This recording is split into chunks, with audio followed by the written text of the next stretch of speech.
Can you imagine a group of Christians in America that formed a group called Christians Against Christian Nationalism? Well, Amanda Tyler is behind that project. And if you're interested, stay tuned to Good God.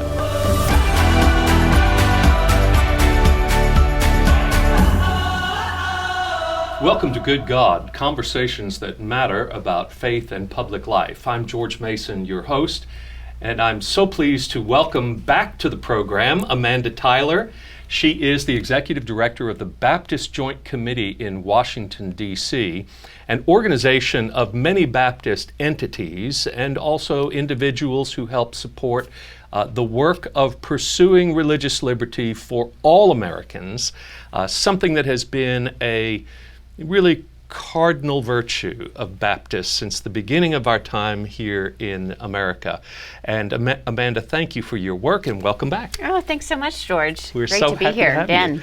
Well, and everyone wouldn't know that you have lots of reasons to come back to Dallas, among which is that this is where your husband grew up. And That's right. And in fact, you just celebrated the High Holy Days with Temple Emmanuel, where he is a member. I did, with his parents, my in-laws. Yes. We got to be there and even got to take my 4-year-old to a tot service to celebrate the holidays.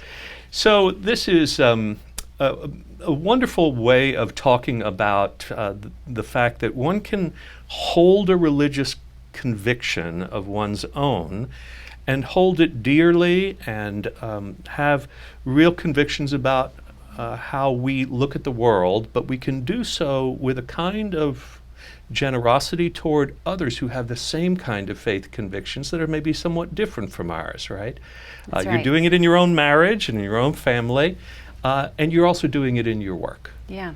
So recently, you transgressed the boundaries of Baptists a little more in actually moving into the wider Christian community, discovering allies who would help you create a movement called Christians Against Christian Nationalism. That's right.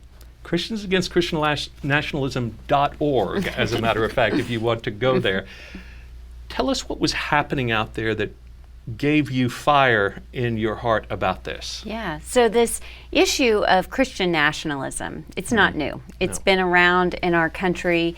I've learned probably for at least 200 years. Yes. And it, we see it go up and down, as far as how much evidence of Christian nationalism we see in our culture. But over the past, few years, we've really seen that it's kind of stuck at high tide, right? Yes. That we just are seeing lots of examples of Christian nationalism, some of them quite extreme and violent, even deadly. And it felt like this was a time when we needed to stand up and say something about Christian nationalism. It's not the first time BJC has been involved in this topic.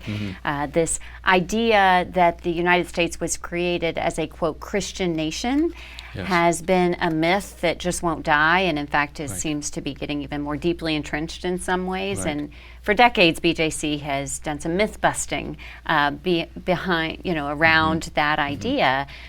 But this moment felt like it needed an even stronger and more organized response. And so that's how we came up with Christians Against Christian Nationalism. I suppose, we look back on the history of European Americans coming to these shores, and we know that those who fled religious persecution in England and Holland came here, and they did carry with them on their journey a kind of vision of being a New Jerusalem, didn't they? They had this sort of, many of them were inspired by the idea that they would be starting in a new world and fulfilling somewhat this city on a hill that would be a light unto the nations. But that's a real difference between sort of an aspiration to be a holy people in a new place and the idea that you have established a Christian nation. How would you distinguish those two things and help people understand that difference? Sure. I mean, something I've learned, I've actually been doing my own podcast, a podcast series on Christian nationalism. I've talked to a number of experts in the field, and something I've learned about the history is it's much more nuanced and complicated than it's sometimes presented. So certainly know that story about the city on the hill being set up, and that certainly was what inspired some immigrants to the United States, but not all. Some came for commercial reasons, and so that wasn't a universal experience for all. And then that particular experience of the Puritans coming and setting up their system, from the beginning, they started excluding others, including some of our Baptist forebears, people like Roger Williams, who were banished from the colony in the dead of winter because of their views about soul freedom, for instance. Well, and we should just probably pause to celebrate the fact that the very first experiment in religious liberty, the first colony set up for religious liberty in the history of the world was Roger Williams, Rhode Island. Right. So a product of the very persecution by people who came to say that they were setting up a Christian nation, in a sense. So, that's right. Yeah, and that experience of exclusion, of establishment of a particular religious view was replicated in many other colonies during that era. And when the United States came together, when we were founded as a constitutional democracy with our founding documents, our founders, imperfect people who made a lot of mistakes at that time, one thing I think they did really well was set up a system where the government would remain neutral with regard to religion. In the Constitution itself, in 1787, they have Article 6. It's the only time religion or religious is mentioned. They say there will be no religious test. Right. So, and that was from their experience, where a lot of these colonies did have religious tests. So this is a really important point, I think, for people to hear and get clear on, that this is really not just one person's theory over another.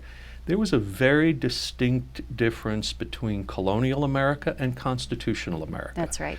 Colonial America was a transition period between the old world and the new, in that they were bringing with them, yes, a desire for religious freedom, but really for their own religious freedom, not necessarily for their neighbors. And so each colony had their own religious establishment.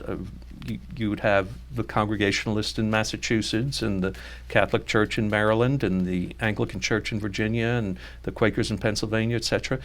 And yet we came to the conclusion that didn't work. Right.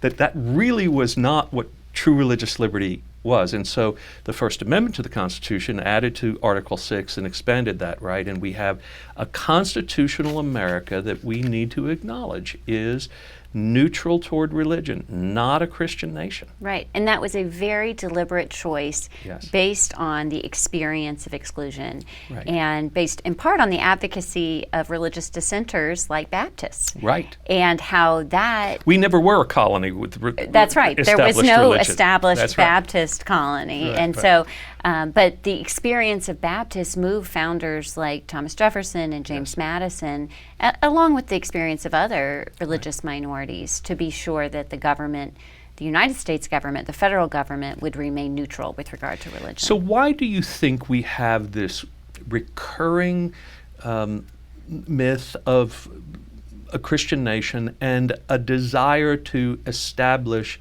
a Christian nationalism over and over again, but very much so today? We keep seeing it being heralded. Well, what I learned from historian Stephen Green was that in the generation right after the founders, that America was this new country, and they were looking for a founding myth. Yes. And so there was an opportunity to go back and cherry pick some different quotes and anecdotes and start to make this idea of the founding of the United States as being something that was that God had looked over, that God had favored our undertakings, and that we were somehow part of a larger divine plan.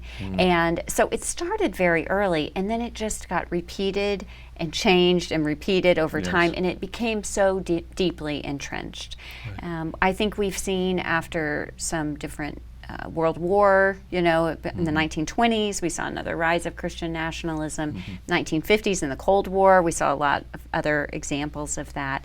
And then again recently, I think, and I don't know exactly what to pinpoint the reason is right now, but we see a rising tide of nationalism. Yes. And so it seems natural that perhaps we would also see a recurrence and even an amplification of Christian nationalism. Well, let's say that there's nationalism, there's Christian nationalism, and there's white Christian nationalism. That's right. Right? And these are in a kind of ascending order of danger that we're experiencing.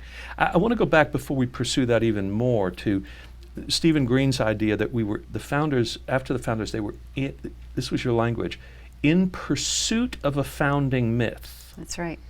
So it's really important, I think, that we pause there and say that that founding myth was necessary to coalesce a new nation around ideas that they wanted to advance, but necessarily it also excluded much of our history.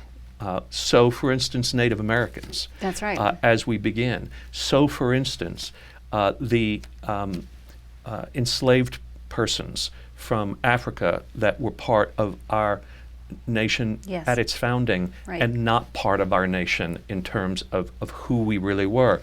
So this myth covers over a kind of exclusionary history that if we were really telling the story of our origins, we would have to repent to begin with. Right. And say, if we're going to renew America, we've got to go back to honor all those who were here with us to begin with.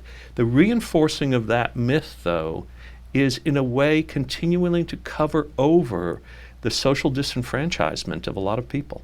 I think that's absolutely right. And I think that's where we can really see how Christian nationalism has provided cover for a kind of continuing white supremacy as well. Exactly, exactly. So therefore, when we have these mass shootings, and we seem to keep failing to realize that the vast majority of these mass shootings are inspired by white Christian nationalism in one form or another, and they are directed at otherwise excluded people from that. Yeah. Whether it's the Tree of Life Synagogue in Pittsburgh, so the rise of anti-Semitism associated with white Christian nationalism, or it's against people of African descent, and so you have, or Muslims, and you have the New Zealand synagogue that is, mosques,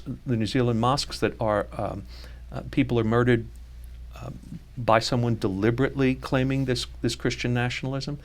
And we have all of these sort of events, including immigration policy right now, that are rooted in this myth of Christian nationalism. Yeah, I mean, I think even the recent shooting in El Paso, the tragic shooting. There you go. This idea that to be American, you look a certain way, you worship a certain way, that is what it means to be a true American. And if you vary from that image, then somehow you are a second-class citizen, or even dehumanized in some way, and in the hands of extremists.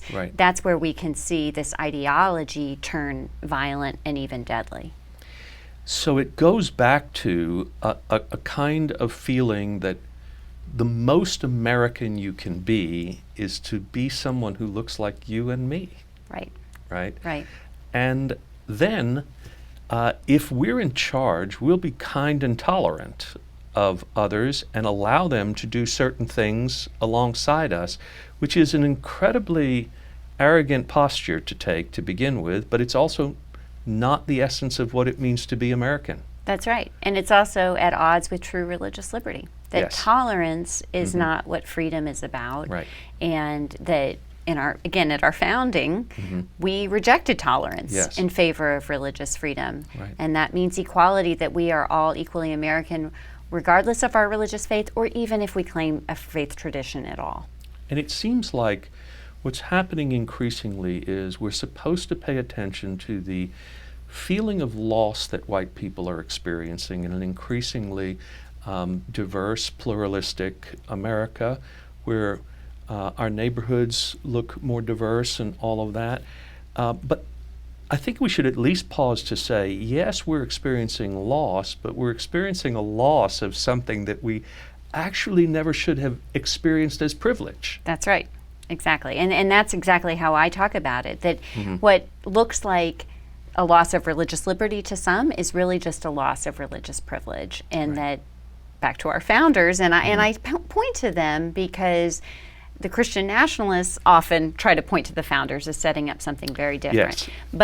But they set up a system where no one religion would be privileged. Right. And after, a couple of centuries of maybe some promoting of the Christian faith in ways that are not in line with those constitutional values, we're now in a place where we're trying to right that ship some, and that causes some people some anxiety. It does. Now, when we come back from a break, I want us to talk more specifically about this campaign and its principles and what you hope to achieve in it. So let's hold that thought. We'll be back. Okay.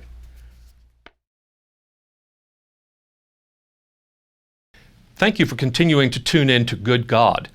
This program is made possible by the contributions of friends of the program. And we are delighted that they continue to support it so generously so that we don't have to ask for additional support every episode. I'm sure you're glad about that too.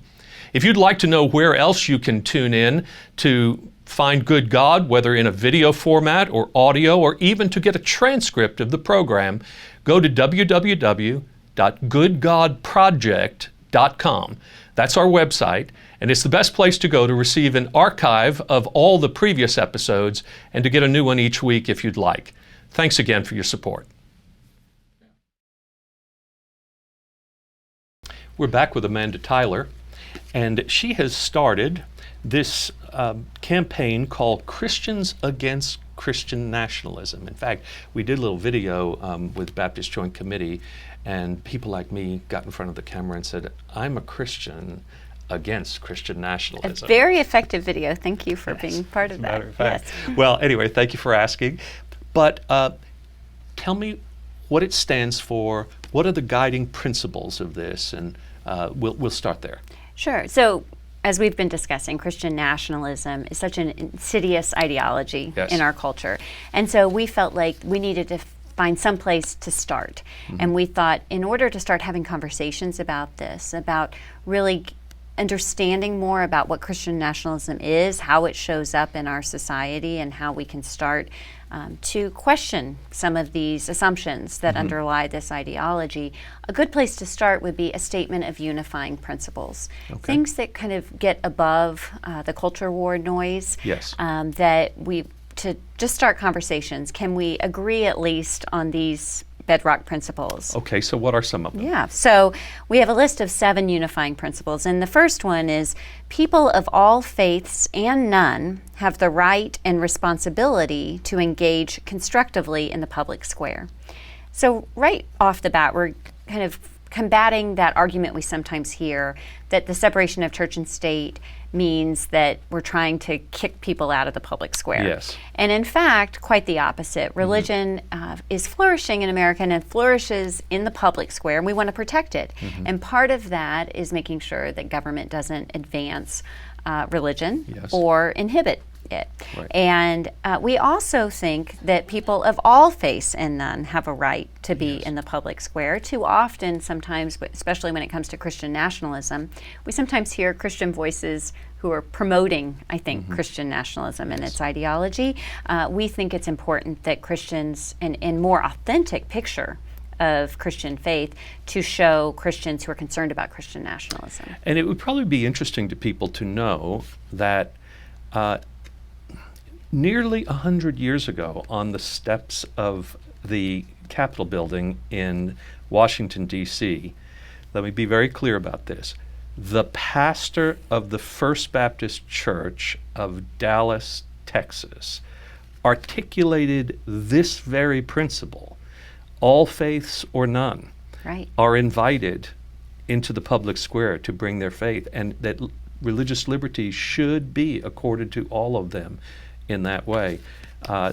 History's just full of ironies, isn't it? That's right. Now we're coming up on, George W. Truett's address, 1920. So you're right. We're coming up on the 100th anniversary. So this is well timed. Very good. What's next?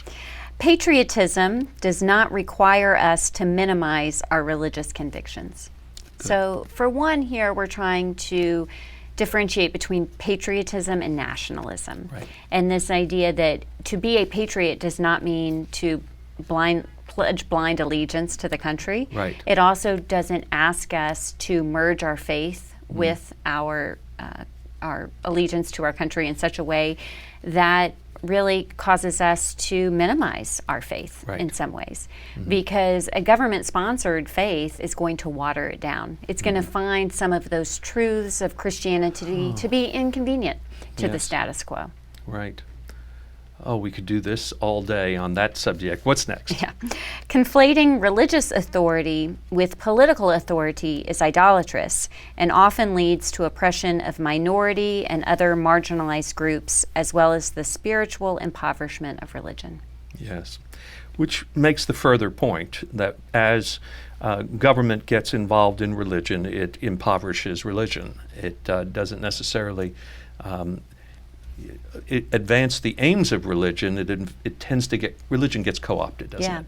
And I think an example here, I think part of this project is to show it's not just, we've talked about the violent forms of Christian nationalism, but Christian nationalism also shows up in our country in much more mundane, even constitutional ways.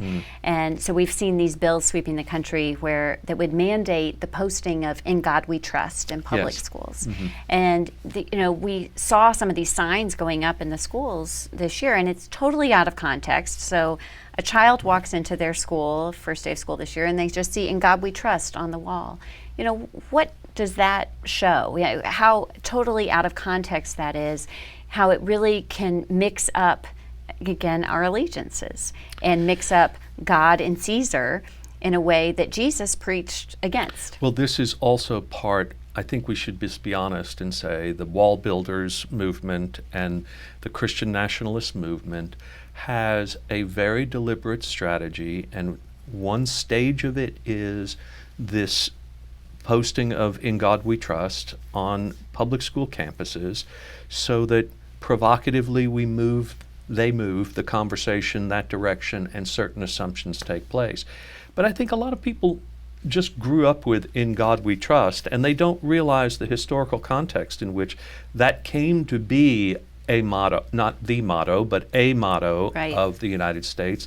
And it was during the Cold War period. It was just as when we pledge allegiance, one nation under God, the words "under God" were added during the Eisenhower administration in order to say we're not like the atheistic communist Soviets. And so we have a failure to recognize where we really come from and why all of this is there. Yeah, and all of these examples, yes, they are meant to lead to, I think, even some more harmful legislation, but I think it's worth a conversation to think about the harms that even the posting of that does, how that works to exclude perhaps some children who are non-religious, for example, or make them feel like they don't belong. It also confuses people like me, about, well, what is this doing in a public school, and what is this, some kind of theological statement, or is this a patriotic statement? And if it's patriotic, then what does God have to do with the country, right? And are we somehow equating religious authority with political authority? Very good. All right, what comes next? And then the last one gets to the violence question. This is the fourth. There are 7, but we just to summarize them, these are the big 4. Right. That we must stand up to and speak out against Christian nationalism, especially when it inspires acts of violence and intimidation, including vandalism, bomb threats, arson, hate crimes, and attacks on houses of worship against religious communities at home and abroad. And so I think this statement tries to get at, yes, there's deadly violence, but there's also non-deadly violence that sends this message to people that you don't belong here in a way that is very un-American and is also against our Christian values of loving our neighbor. I mean, there's a certain bully mentality to this, isn't there? Right. Yeah, that I'm in a position of privilege, and therefore you're going to just have to deal with this faith here in the public, in the government promoting the faith. So you put this out, and then signatures everywhere. How many?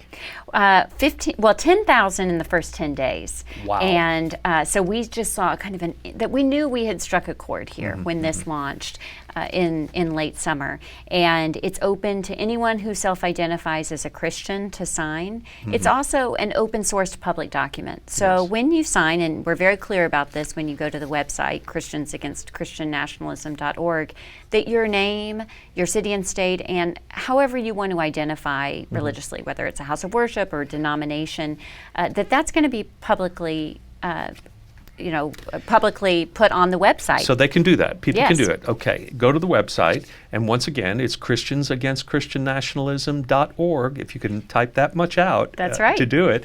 But it's not just for clergy. It's for anyone who That's wants to right. support this. That's absolutely right. And we not only did we see large numbers from all 50 states, so it's now 15,000 from all 50 states have signed on, but we've also see a lot of theological diversity. Yes. This is across the spectrum.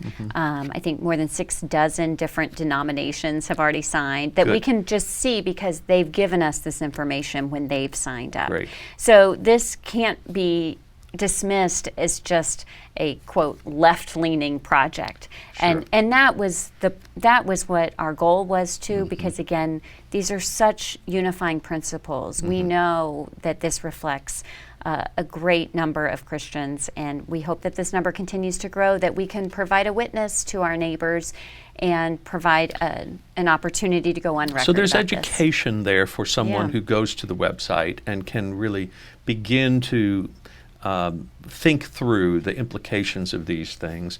Practically speaking, what do you hope neighbor will do with neighbor, family member with family member around the Thanksgiving table when there's a feeling of, well, we have a right to protect our nation and those sorts of things, and then who is we, and these are typical kinds of conversations we have at the water cooler, at the family dinner table. What do you hope will happen as a result of this? Yeah, I hope that we can lead and start conversations, that instead of just rolling our eyes when we have that family member who says that, or even just following along or agreeing, that we might actually start to question some of those assumptions. Okay. And we might also say, how good is this really for our faith, for the government to Right. be promoting it in this way, that really distorts faith in a way that's convenient for the government, but not living true to our religious values. Right. That we can also talk about, how is this really loving our neighbor to exclude those who don't believe exactly the way that we do in this country. Right. That we might start person by person, conversation by conversation, chipping away at, again, what's become a very deeply entrenched idea. And I don't think these are easy conversations. This project is something that, like I said, we're dealing with something that's at least 200 years old, but that if people will just start to question some of these assumptions, Yes. just build awareness about where this is showing up in their world, that we might be able to make some headway here.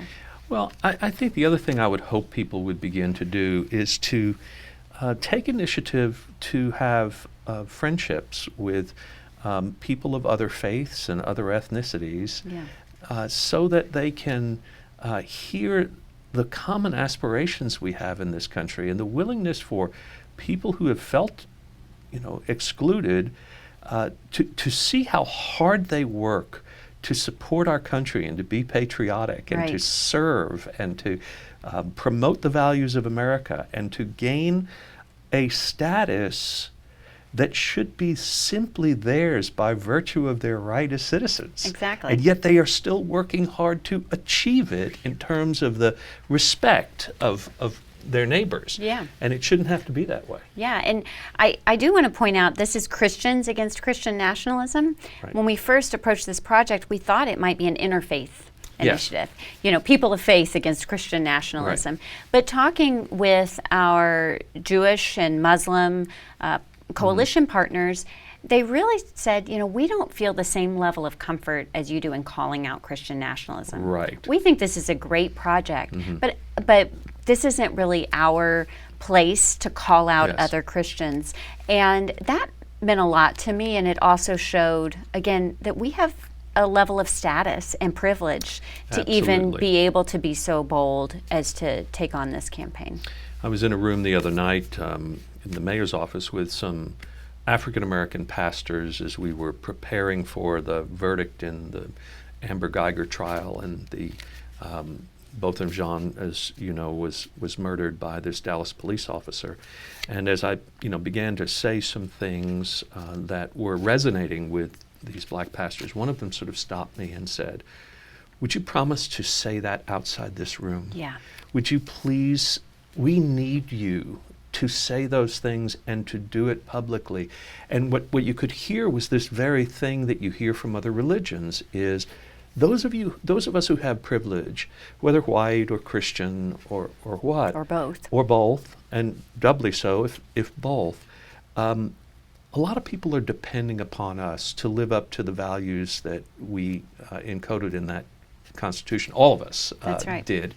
And by our deference, respect, and Christian humility, we can bear better witness to our own faith and build a better America. Yeah, and I think I've even seen my privilege in appreciating what this means to them. You know, like I really felt a need to do this and to stand up to Christian nationalism, but I think our efforts are even more appreciated, not only from our brothers and sisters who are from different faith traditions, but also those who don't claim a specific faith tradition. That's also a really increasingly growing absolutely. Group in this country. The fastest growing group in this country is non-religious. Right. Which is a new challenge altogether, and maybe a conversation for another day. Amanda, thank you for being on Good God again. Thank you, George. Glad to have you. Yes, thanks.